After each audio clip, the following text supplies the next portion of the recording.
ভূমিকম্পের সময় যদি কেউ নামাজে থাকে তাহলে এই অবস্থায় তার কি করা উচিত? ইবাদতের লক্ষ্য রবের সন্তুষ্টি না হয়ে অন্য কিছু হলে তা শিরক। ইমাম সাহেব আগে রুকুতে যান এবং পরে তাকবীর দেন। কিছু মুসল্লি ওনার তাকবীর শোনার আগেই ওনার সাথে রুকুতে চলে যান। সঠিক নিয়ম কোনটা জানতে চাই। যে প্রশ্নগুলো ইতিমধ্যে আমাদের কাছে চলে এসছে সেগুলোর উত্তর দিয়ে আমরা শুরু করি। ভাই ফারুক হোসাইন, আপনি জানতে চেয়েছেন ইবাদতের লক্ষ্য রবের সন্তুষ্টি না হয়ে অন্য কিছু হলে তা শিরক। বাবা মায়ের খেদমত রবের হুকুম বা ইবাদত লক্ষ্য হলেও লক্ষ্য থাকে বাবা মাকে সন্তুষ্ট করা, তবে এটাও কি শিরক? ভাই ফারুক খুবই গুরুত্বপূর্ণ প্রশ্ন করেছেন। বাবা মায়ের খেদমত বা সেবা করে তাদেরকে সন্তুষ্ট করার উদ্দেশ্য যদি থাকে সেটি শিরক হবে না। তার কারণ হলো বাবা মায়ের খেদমত এটা প্রত্যক্ষ ইবাদত নয়, পরোক্ষ ইবাদত। পরোক্ষ ইবাদতে একটা উদ্দেশ্য, একটা লক্ষ্য, প্রাথমিক একটা লক্ষ্য থাকে, একটা চূড়ান্ত লক্ষ্য থাকে। যেমন আমরা অজুর কথা বলতে পারি। অজু এই ইবাদতটি আপনার প্রত্যক্ষ ইবাদত নয়। হাত মুখ ধোয়া এটা সরাসরি বা মূলগতভাবে ইবাদত নয়, কিন্তু এটা হলো মূল ইবাদত সলাতের মাধ্যম। তো অজুর লক্ষ্য থাকে সলাত আদায় করা, কিন্তু চূড়ান্ত লক্ষ্য থাকে আল্লাহ তাআলাকে সন্তুষ্ট করা। ঠিক তেমনিভাবে মা বাবাকে সেবা করা, এটা হলো আমাদের এমন একটি ইবাদত যে ইবাদতের প্রাথমিক লক্ষ্য হলো মা বাবাকে সন্তুষ্ট করা, চূড়ান্ত লক্ষ্য হলো আল্লাহ তাআলাকে সন্তুষ্ট করা। যেগুলো মূলগত ইবাদত, সরাসরি ইবাদত, সেগুলো যদি আল্লাহ ছাড়া অন্য কারোর উদ্দেশ্যে নিবেদন করে তাহলে সেক্ষেত্রে সেটি শিরকে পর্যবসিত হয়। আর মা বাবার সন্তুষ্টিকেই হাদিসের ভাষায় আল্লাহর বলার সন্তুষ্টি বলে আখ্যায়িত করা হয়েছে। রিদার রব্বে ফি রিদাল ওয়ালিদাইন, মা বাবার সন্তুষ্টির মাঝেই আল্লাহ রাব্বুল আলামিনের সন্তুষ্টি নিহিত। যেহেতু এখানে মা বাবার সন্তুষ্টি অর্জন করতে আল্লাহ তাআলাই বলেছেন, অতএব মা বাবার সন্তুষ্টি অর্জন করার চেষ্টা করাটাই আল্লাহর নির্দেশ পালন করা। এটি দর্শনীয় কিছু না, শিরক হওয়ার কোনো প্রশ্নই উঠবে না ইনশাআল্লাহ। আসমা হাসানাত রিমা বোন, আপনি জানতে চেয়েছেন ভূমিকম্পের সময় যদি কেউ নামাজে থাকে তাহলে এই অবস্থায় তার কি করা উচিত? দেখুন, ভূমিকম্পের সময় সলাতরত অবস্থায় থাকলে তিনি যদি মনে করেন যে ভূমিকম্পের মাত্রাটি একটু বেশি এবং এটি তার জীবন নাশের মাধ্যম হতে পারে, কারণ হতে পারে, তাহলে সেক্ষেত্রে তিনি সালাত ছেড়ে দিয়ে নিরাপদ জায়গায় আশ্রয় নেবেন। কারণ ফরজ সালাতের মধ্যে থাকা অবস্থায় যদি জীবন হুমকির মধ্যে পড়ে যায় তাহলে জীবন রক্ষার খাতিরে তাকে সালাত ত্যাগ করা জায়েজ রয়েছে। এ বিষয়ে আমাদের একটি ভিডিও রয়েছে, সেখানে বিস্তারিত আপনি দেখে নিতে পারেন। গাজী মামুন জানতে চেয়েছেন ইমাম সাহেব আগে রুকুতে যান এবং পরে তাকবীর দেন। কিছু মুসল্লি ওনার তাকবীর শোনার আগেই ওনার সাথে রুকুতে চলে যান। সঠিক নিয়ম কোনটা জানতে চাই। ইমাম সাহেব যে কাজটি করছেন সেটি ভুল কাজ। মূলত আমরা যখন রুকুতে যাব, দুটি মত রয়েছে অনেক ওলামাদের মধ্যে, যেতে যেতেই আমরা তাকবীর বলবো, আর আরেকটা মত হলো যে আমরা রুকুতে ঝুঁকেই তাকবীর বলবো। তো মুসল্লিদের সর্বাবস্থায় ইমামের তাকবীর বলার পর তাকে রুকুতে যেতে হবে। ইমাম সাহেবের তাকবীর বলার আগে রুকুতে যাওয়া উচিত নয়, এটি ভুল। আব্দুল করিম খোকন, আপনি জানতে চেয়েছেন ইলেকট্রনিক মিডিয়াতে লিখিত সালামের জবাব দেয়া কি ঐচ্ছিক নাকি ওয়াজিব? দেখুন, ইলেকট্রনিক মিডিয়াতে লিখিত যে সালাম আসে সেটার জবাব তো আমরা লিখিতভাবে পাল্টা দিতে পারবো না। অর্থাৎ ধরুন কোনো দৈনিক পত্রিকাতে কেউ কোনো কিছু লিখে সেখানে শুরুতে সালাম দিল, তো আমি তো তাকে পাল্টা জবাব দেওয়ার সুযোগ নেই।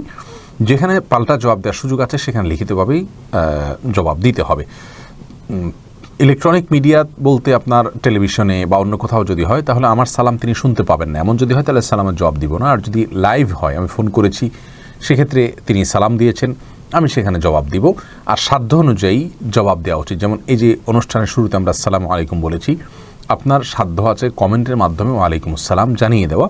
তো যেভাবে জানিয়ে দেওয়ার সুযোগ আছে সেভাবে আপনি সালামের জবাব দেওয়ার চেষ্টা করবেন এবং জানিয়ে দেওয়ার চেষ্টা করবেন, এটি হলো উচিত এবং কর্তব্য। মায়ের পেট থেকে মানুষ ভূমিষ্ঠ হয়ে আসে যেরকম নিষ্পাপ হয়ে, সেরকম নিষ্পাপ হয়ে যাবে মানুষ তিনটি আমল করলে। নবী আলাইহিস সালামের 3 হাদিসে এই 3টি আমলের কথা বর্ণিত হয়েছে।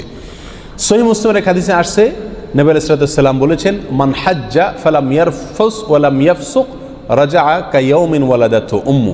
যে ব্যক্তি হজ করলো আর হজ করতে গিয়ে নারীঘটিত বা সেক্সুয়াল কোনো অপরাধে অন্যায় জড়ালো না, নিজের লজ্জাস্থানকে হেফাজত করলো আর অন্য সাধারণ কোনো গুনাহ অপরাধও করলো না, এই ব্যক্তি হজ করে যখন আসবে সে মায়ের পেট থেকে ভূমিষ্ঠ হয়ে যেরকম একটা শিশু নিষ্পাপ অবস্থায় আসে ওরকম নিষ্পাপ হয়ে আসবে।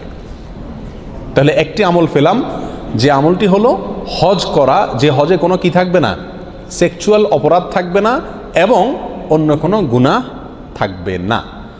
দ্বিতীয় আমল হলো নবী আলাইহিস সালাম বলেছেন, এটিও সহিহ মুসলিমের ভিতরে আসছে, আন তাওয়াদ্দা কামা আমার আল্লাহ, যে ব্যক্তি ওযু করলো ঠিক সেভাবে যেভাবে আল্লাহ সুবহানাহু ওয়া তাআলা নির্দেশ করেছেন, অর্থাৎ যথাযথভাবে ওযুর প্রত্যেকটা কাজকে সঠিকভাবে করে পিওরভাবে একেবারে সুন্নাহসম্মত উপায়ে ওযু করলো। ওয়াকামা, এরপরে দাঁড়ালো, ফাসাল্লা, এরপরে সালাত আদায় করলো, ওযুর 2 রাকাত সালাত আদায় করলো।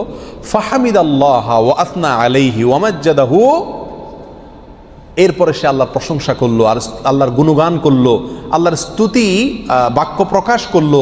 আল্লাহ তাকে অনেক নিয়ামত দিয়েছেন, এই যে সালাত, এই যে ওযু, এই যে ইসলাম, নিয়ামত দিয়েছেন আল্লাহ তাআলা। এর জন্য আল্লাহর কাছে একবারে অন্তরের গভীর থেকে আল্লাহর প্রতি প্রশংসা প্রকাশ করলো, আলহামদুলিল্লাহ বলল, আল্লাহর স্তুতি এবং গুণগান সে প্রকাশ করলো। বলল ওয়াফাররাগা কলবাহু লিল্লাহ, আর তার অন্তরকে আল্লাহর জন্য খালি করে নিল। আল্লাহর জন্য খালি করা বলতে অন্তরে দুনিয়ার বড়ত্ব, দুনিয়ার মোহ, দুনিয়ার নেশা, কোনো কিছুর প্রতি টান, যত কিছু থাকে সব কিছুকে তুচ্ছ করে আল্লাহ সুবহানাহু ওয়া তাআলার ভালোবাসা, আল্লাহর আনুগত্য, আল্লাহর প্রতি ঈমান, আল্লাহর প্রতি ভালোবাসা, এটাকে অন্তরের সর্বোচ্চ মাত্রায় স্থান দিল। এই কাজগুলো যে ব্যক্তি করলো, নবী আলাইহিস সালাম বলেছেন, এই ব্যক্তিও রাজা কায়াউমিন ওয়ালাদাতহু উম্মু, মায়ের পেট থেকে ভূমিষ্ঠ হয়ে আসা শিশুর মতো নিষ্পাপ হয়ে যাবে।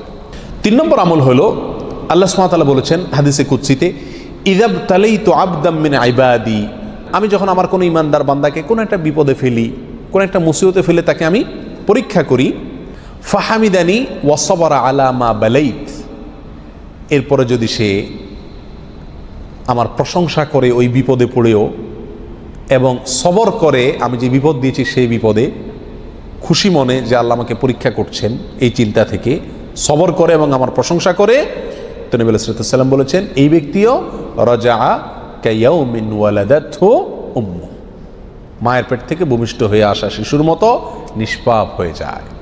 আবার বলছি আমরা এক নজরে 3টি আমলের প্রথম আমলটি হলো হজ যদি কেউ করে যেখানে সেক্সুয়াল কোনো অপরাধ না থাকে এবং সেখানে যদি অন্য কোনো অপরাধ না থাকে, অর্থাৎ ফ্রেশ হজ যদি কেউ করতে পারে। 2 নম্বর হলো যে ব্যক্তি ওযু করে সুন্নাহসম্মত উপায়ে সঠিকভাবে, এরপরে সালাত আদায় করে, এরপর আল্লাহর প্রশংসা করে, গুণগান বর্ণনা করে, এরপরে অন্তরে আল্লাহ সুবহানাহু ওয়া তাআলাকেই একমাত্র স্থান দেয়, আল্লাহর জন্য অন্তরকে খালি করে, অন্য সব কিছুকে তুচ্ছ করে ফেলে নিজের অন্তর থেকে। এই ব্যক্তিকে আল্লাহ সুবহানাহু ওয়া তাআলা ওই নিয়ামত দান করেন, অর্থাৎ মায়ের পেট থেকে বিমুষ্টি হয়ে আসা শিশুর মতো মাফ করে দেন। আর তৃতীয় হলেন ওই ব্যক্তি যে ব্যক্তিকে আল্লাহ সুবহানাহু ওয়া তাআলা পরীক্ষা করলেন, কোনো বিপদ দিলেন, কোনো মুসিবত দিলেন, ওই মুসিবতে পড়েও সে আল্লাহ সুবহানাহু ওয়া তাআলা প্রশংসা করে এবং সবর করে, এই কথা চিন্তা করে যে আল্লাহ আমাকে পরীক্ষা করছেন, তো এই ব্যক্তিও মায়ের পেট থেকে ভূমিষ্ঠ হওয়া শিশুর মতো নিষ্পাপ হয়ে যায়। তৃতীয় হাদিসটি মুসনাদ আহমদে বর্ণিত হয়েছে, আর প্রথম 2টি হাদিস সহিহ মুসলিমে বর্ণিত হয়েছে।